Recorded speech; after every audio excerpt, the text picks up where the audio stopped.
Hello, welcome to forex. Good morning, hi friends everyone, how are you? আমি এখন ফরেক্স gold মার্কেটের একটা analysis দিচ্ছি। দেখেন, গতকালকে আমি যে অ্যানালাইসিস দিয়েছিলাম সেটার ফার্স্ট টিপি সেকেন্ড টিপি হিট করছে এবং সবাই গতকালকে হিউজ পরিমাণ প্রফিট করছেন। যাক, আজকের অ্যানালাইসিসটা আমি দিয়ে দিচ্ছি। আজকের মার্কেটে পিভট পয়েন্ট হলো 2348, ফার্স্ট রেজিস্ট্যান্স হলো 2360, সেকেন্ড রেজিস্ট্যান্স হলো 2371, থার্ড রেজিস্ট্যান্স হলো 2378।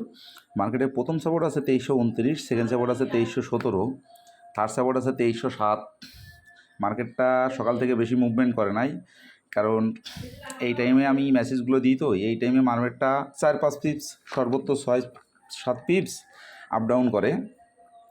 গতকালকে মার্কেটটা কিন্তু আমি মেসেজ দিয়েছিলাম সেলের জন্য, মার্কেটটা সেলে গেছে, ফার্স্ট টিপি সেকেন্ড টিপি হিট করছে।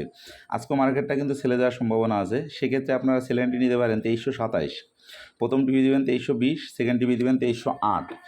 এসএল এখানে ফাইনালি এসএল দিতে একটু মানে লং হয়ে যাচ্ছে, সেক্ষেত্রে আমি কিন্তু প্রাথমিক এসএল দিয়ে দিচ্ছি।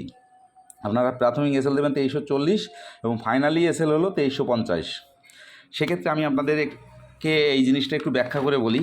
দেখেন, মার্কেটটা যদি আপনি মানি ম্যানেজমেন্টের ভিতরে থাকেন, যদি আপনার এসএল হিট করে যায়, আপনার তেমন বেশি লস হবে না। কিন্তু যদি আপনি মানি ম্যানেজমেন্টের বাইরে থাকেন, এসএল যদি হিট করে যায়, সেক্ষেত্রে আপনার কিন্তু হিউজ পরিমাণ অ্যামাউন্ট আপনার লস হবে। সেজন্য সবসময় আমি বলি যে আপনারা নিয়মের বাইরে কখনো কোনো কাজ করবেন না, একটা ডিসিপ্লিনের ভিতরে থেকে কাজটা কমপ্লিট করবেন, অবশ্যই এখান থেকে ভালো কিছু পাবেন।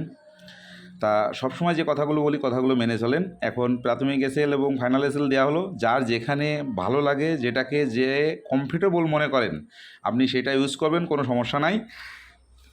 তবে একটা কথা মনে রাখবেন, প্রাথমিক এসএলটার কিন্তু গুরুত্ব কম, এটা কিন্তু যে কোনো মতে হিট করতে পারে। ফাইনালি এসএলটা হলো একবারে চূড়ান্ত এসএল। সেক্ষেত্রে আপনাদের যার যেটা ভালো লাগে, অনেকে বলেন যে বস আপনি তো এসএলটা একটু দূরে দেন, তা আসলেও এসএলটা দূরে দেওয়ারও একটা রিজন আছে।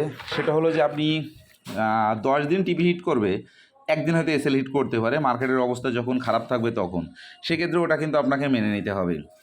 এখন অনেকের রিকোয়েস্টে আমি কিন্তু এই প্রাথমিক এসএলটা দিছি, ঠিক আছে, যে যাতে একটু শর্টের ভিতরে প্রাথমিক এসএল থাকে। তা আপনাদের রিকোয়েস্টের জন্য আমি শর্ট এসএলটা ব্যবহার করলাম এবং ফাইনাল এসএলও দিয়ে দিলাম। যার যেখানে যেটা ভালো লাগে আপনারা সেটা ইউজ করবেন। যাক, আমি সেল এন্ট্রি দিয়ে দিলাম। এখন কিন্তু মার্কেট যদি পিভট পয়েন্ট ভেঙে যায়, তাহলে আপনারা বাই এন্ট্রি নেবেন 2385, প্রথম টিভি দেবেন 2357, সেকেন্ড টিভি দেবেন 2366, এসএল ব্যবহার করবেন 2345। মার্কেটের বাই এবং সেলিং এন্ট্রি পয়েন্ট দিয়ে দিলাম, টিপিএসএল দিয়ে দিলাম।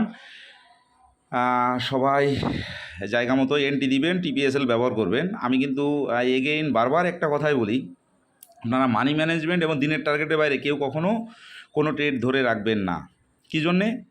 আপনি দিনের টার্গেটটা ফিল আপ হয়ে গেছে, আপনি ট্রেডটা ধরে রাখছেন, ওই মার্কেটটা উল্টা দিকে যায়, আপনার কিন্তু একটা লস অ্যামাউন্ট আপনার অ্যাকাউন্টে চলে আসবে। সেক্ষেত্রে আপনার কী দরকার, দিনের টার্গেটটা ফিল আপ করেন, প্রত্যেক দিন রিল্যাক্সে পেইন ছাড়া এভাবে বিজনেস করতে থাকেন, দেখেন ভালো একটা কিছু পাবেন।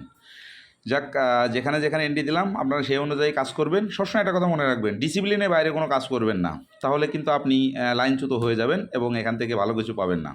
সবসময় ডিসিপ্লিনের ভিতরে থাকবেন, মানি ম্যানেজমেন্ট ফলো করবেন, দিনের টার্গেটটা ফলো করবেন, অবশ্যই অনেক অনেক বেটার কিছু এখান থেকে পাবেন। ধন্যবাদ সবাইকে।